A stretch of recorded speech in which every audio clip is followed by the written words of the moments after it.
There are three main classes of parasites that cause disease in humans: protozoa, helminths, and ectoparasites. Of the parasitic diseases, malaria causes the most deaths globally.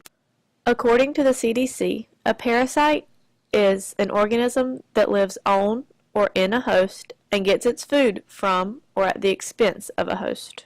Cryptosporidium is a microscopic unicellular parasite approximately 4 to 6 micrometers in diameter, as compared to a bacteria like E. coli, which is 1.8 micrometers in diameter, that causes diarrheal disease, cryptosporidiosis, commonly referred to as crypto. It is classified as a protozoa. Many species of Cryptosporidium infect animals, and some can even infect humans. Cryptosporidium parvum and Cryptosporidium hominis are the most prevalent species causing diseases in humans. The Cryptosporidium life cycle is very complex, and just as a snapshot, I have included the picture that the CDC provides on their website.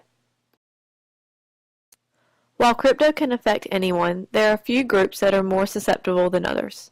People with weakened immune systems, such as those with AIDS or inherited diseases, cancer patients, and people who are taking immunosuppressant drugs, like transplant patients, are all more at risk.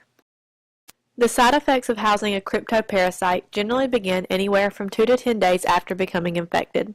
The most common symptom is watery diarrhea. Others include stomach cramps, dehydration, nausea, vomiting, weight loss, and fever. These symptoms usually last 1 to 2 weeks, and only occasionally do people experience a reoccurrence. Crypto lives in the intestine of infected animals or humans. The parasite is shed in the stool. Millions of parasites can be released with each bowel movement, and the shedding can begin as soon as symptoms appear. Crypto can be found in soil, food, water, or on surfaces that have been contaminated with feces from infected humans or animals. Crypto can be spread by drinking recreational water contaminated either from sewage or the feces of animals, eating undercooked food contaminated with the crypto, or touching your mouth with contaminated hands. This can occur from touching surfaces, caring for an infected person, or handling an infected animal. The CDC website suggests one way to prevent crypto is by practicing good personal hygiene. This means washing your hands, applying clean running water and soap, lather and scrub for at least 20 seconds. You can also avoid water that might be contaminated, such as lakes, rivers, ponds, or streams. The full name of our next parasite is Cyclospora catenasis. Cyclospora is a single-cell coccidian parasite, a group of parasites that affect the epithelial cells of the intestinal tract in humans, dogs, and cats. The parasite spread through the consumption of water or food that is contaminated with feces that contain the Cyclospora sporulate oocytes.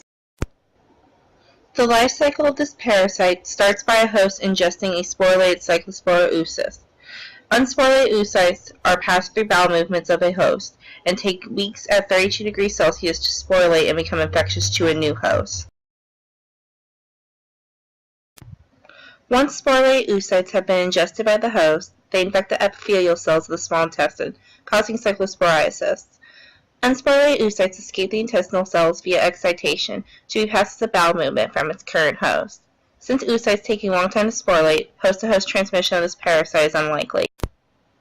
For human hosts, transmission of this parasite is common from untreated water contaminated with human feces.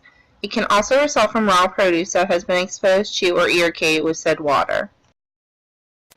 Subtropical regions is where cyclospora contamination tends to occur. However, imported produce to the U.S. such as fresh raspberries, basil, snow peas, and mesclun lettuce, which are handled and/or transported from regions in South America, have been implicated with U.S. outbreaks of cyclosporiasis since the mid-1990s. Symptoms of cyclosporiasis begin 7 days after ingestion of a sporulated oocyte and include watery diarrhea, nausea, fatigue, and muscle fatigue as its most common symptoms. Less common symptoms include vomiting and low-grade fever. If a person is not treated, these symptoms can persist for several weeks or longer, and some can resurface, especially the diarrhea. Infection by cyclospora is not normally life-threatening, and healthy individuals will normally recover on their own. If it is needed, antidiarrheal medication can be taken to alleviate some of the symptoms. Unhealthy individuals may find that illness progresses longer but should still recover on their own. No effective antibiotic regimen has been discovered or utilized. Created using Powtoon.